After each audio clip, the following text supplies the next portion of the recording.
जन्म हुआ था। और ये बहुत ही महान संत थे।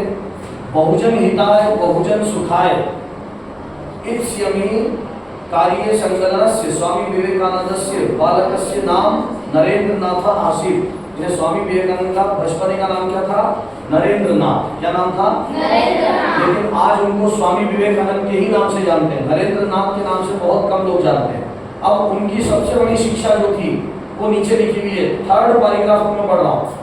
जीवन साथ उन्नति रस्ती, यानी जीवन क्या है? जीवन उन्नति का नाम, यानी कि जो आदमी उन्नति नहीं कर रहा है समझ लो वो मुर्दा है। तुमने देखा होगा कि जिंदा व्यक्ति वही है जो उन्नति कर रहा, विकास की ओर अग्रसर है। उन्नति तात्पर्य हृदय इसियोदामरी मस्ती, यानी कि उन्नति का मतलब क्या है? तो हमारा जो हृदय है वो हृदय के अंदर दूसरे के प्रति दया होनी चाहिए, परोपकार होना चाहिए। अब अगली लाइन में आ रहा है, परोपकार एवं जीवन गति। जीवन की गति क्या है? जीवन की गति को बताया परोपकार। परोपकार का मतलब क्या होता है? किसी का भला करना परोपकार है। हर अच्छा काम, जो भी नेक काम हो वो परोपकार में आता है। यानी किसी भूखे को भोजन कराना परोपकार है, प्यासे को पानी पिलाना परोपकार है, किसी गरीब की मदद कर देना परोपकार है ना। और एक ईश्वर की उपासना करना भी परोपकार है। और जो एक ईश्वर की उपासना करता है तो उस ईश्वर ने ही सारे मानव बनाए हैं, और ये सारे मानव उसी ईश्वर का स्वरूप है। अब देखो, स्वार्थ भाव एवं मृत्यु। मृत्यु क्या है? परोपकार जीवन है। मृत्यु है स्वार्थी हो जाना, बस अपने मतलब के लिए जीना। हमारा काम अच्छा होना चाहिए, दूसरे से हमें कोई मतलब नहीं। किसी गरीब की जो मदद नहीं करता है सब इधर देखेंगे। तो स्वार्थी आदमी होता है वो मुर्दा के समान है, यानी वो मुर्दा के समान है जिसके अंदर स्वार्थ होता है। और जो परोपकारी होता है वही असल में जीवित होता है। प्रेम भाव एवं जीवना। जीवन क्या है? जीवन है प्रेम भाव का नाम। जिसके अंदर प्रेम का भाव नहीं है, दया का भाव नहीं है, समझ लो उसका जीवन व्यर्थ है। द्वेष भाव एवं मृत्यु। दूसरे से द्वेष रखना, दिल में दुश्मनी रखना, बैर रखना, ये मृत्यु है, मौत है।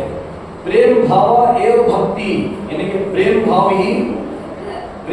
ही भक्ति है। प्रेम का जो भाव होता है वही भक्ति है। ज्ञानम मुक्तिश्च, और ज्ञान से ही मुक्ति होगी। इसलिए ये इंसान को पूरे जीवन में ज्ञान अर्जन करना चाहिए। जहां से भी मिले ज्ञान को हासिल करो। जो अच्छा व्यक्ति मिले, अपना गुरु है तो उससे ज्ञान लो, अपने माता पिता उससे ज्ञान लो। जो ज्ञानी व्यक्ति मिले उससे ज्ञान को हासिल करना चाहिए। प्रेम बिना नेदम यदु मुपास्ते, यानी कि प्रेम के बिना जिसकी हम पूजा कर रहे हैं, जिस ईश्वर की, वो ईश्वर बिना प्रेम के नहीं मिलता। इसीलिए संत कबीर ने कहा, पोथी पढ़ पढ़ जग मुआ पंडित भया ना कोई। पोथी पढ़ पढ़ने से आदमी पंडित नहीं बनता। तो पंडित कैसे बनता है? पोथी बोलते ग्रंथ को, धर्मशास्त्र। पोथी पढ़ पढ़ जग मुआ पंडित भया ना कोई, 2.5 अक्षर प्रेम का पढ़े सो पंडित हो। 2.5 अक्षर प्रेम का। प्रेम को हम अगर बोर्ड पर लिखते हैं तो कैसे लिखा है? प्रेम को अगर हम बोर्ड पर लिखेंगे तो 2.5 अक्षर प्रेम का है ना। ये देखो मैंने यहाँ पर लिखा प्रेम, है ना। तो एक तो क्या हो गया? 1 अक्षर, 9 के 1 अक्षर में ये तो रखा है आधा अक्षर है। तो ये 2.5 अक्षर प्रेम का अगर कोई पढ़ता है तो पंडित होता है। तो स्वामी विवेकानंद ये, आप देखो अगली लाइन में कितनी अच्छी बात कह रहे हैं। सर्वथा दरिद्र नारायणों सेवितव्य, यानी हमेशा गरीब की मदद करो। दरिद्र नारायण यानी कि जो गरीब व्यक्ति उसकी मदद करो। यतो ही भुक्षुषिता दीना उपेक्षिता, यानी कि जो भूखा है उसको भोजन कराना सही दीन है। उपेक्षिता बोलते हैं जो संसार में जो लोग उपेक्षित हैं, यानी पीड़ित हैं, और जो गरीब हैं उनकी मदद करना। दिव्यांजना, जो दिव्यांजन यानी जो बेचारे मासूर हैं, जिसके हाथ पैर टूटे हो, अंधा हो, बहरा हो, लंगड़ा हो, उनकी मदद करना। दुर्लभा, जो गरीब दरिद्र व्यक्ति उसकी मदद करना। एवं साक्षात ईश्वर, वो कहते हैं कि साक्षात ईश्वर उनमें विराजमान है। जो गरीब व्यक्ति है, भूखा है और दुख में अगर है, कोई मुसीबत के अंदर है, तो वो ईश्वर उसी वहीं पे मिलेगा। लोग आज ईश्वर को ढूंढने, कोई काबा जा रहा, कोई काशी जा रहा, तीर्थ करने जा रहा है काशी में, कोई काबे में जा रहा है हज करने, लेकिन ईश्वर कहाँ मिलेगा? भूखे की भूख में ईश्वर मिलेगा, प्यासे की प्यास में ईश्वर मिलेगा, है ना।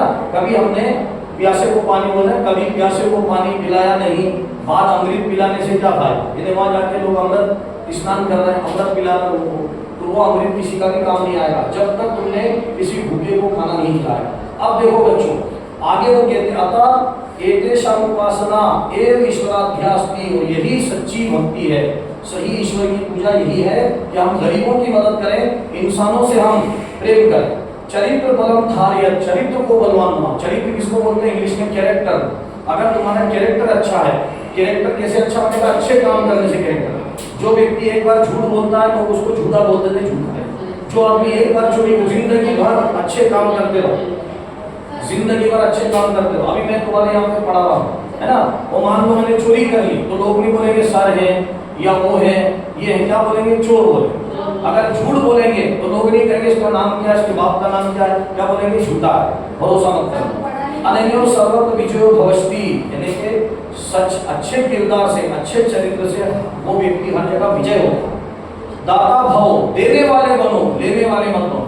दाता बोलते देने वाले, इन्हें बहुत सारे क्या लेने वाले रहते हैं। अभी लोगों जल, ये जल है, समुद्र लेने वाला तो समुद्र नीचे, और बादल देने वाले तो बादल ऊपर। तो गीता के श्लोक का अर्थ है कि अगर तुम चाहते हो ऊपर हो जाए, अब महान बन जाए, तो देने वाले बनो। हर आदमी को तुमसे देने वाले हो। किसी को पैसा दे दो, गरीब की मदद करो, किसी को भोजन दे दो, किसी के काम आ जाओ, है ना। प्रतिग्रहणस्य कामना मा करो, यानी उस फल की कामना मत करो। कर्मण्येवाधिकारस्ते मा फलेषु कदाचन, यानी फल की कामना मत करो, नेकी करो लेकिन फल मत प्राप्त करो, फल ईश्वर अवश्य देगा। वसंत बदलो हितम चला, जिस तरह वसंत ऋतु सबकी मदद करती है, बाहर का जो मौसम वो सबकी मदद करता है, वसंत जो सबकी मदद करता है, उसी तरह हम भी मदद करें सब। परोपकार परम पवित्रम कार्यमस्ति, परोपकार से पवित्र कोई कार्य नहीं। अगर कोई पवित्र कार्य कर रहा हो तो गंगा स्नान बाद में करना, तीर्थ स्थान बाद में जाना, या काबा काशी बाद में जाना, पहले परोपकार कर दो तो तुम्हारा जीवन पवित्र हो जाए। अनन्य ईश्वर प्राप्ति संभव, तो इसी से ईश्वर की प्राप्ति होती है। कोई कुछ भी कर ले, ईश्वर कहाँ मिलता है? अभी मैंने बताया, गरीबों के अंदर ईश्वर छुपा हुआ। जो गरीबों की मदद करेगा, दरिद्र लोगों की, निर्धनों की मदद करेगा, वही ईश्वर को प्राप्त होगा, है ना। सा वेदांत प्रचार्य स्वीकार खिलम जीवन सब तेज हिंदू धर्म संस्कृति प्रसारित है। स्वामी विवेकानंद जैसे विद्वान हुए जिन्होंने पूरे देश के अंदर, पूरी दुनिया के अंदर हिंदू संस्कृति और भारतीयता को पेश किया। अब देखो, शिकागो नगरे विश्व धर्म सम्मेलन सह भारत से प्रतिनिधि हुआ। शिकागो के अंदर एक धर्म सम्मेलन हुआ था।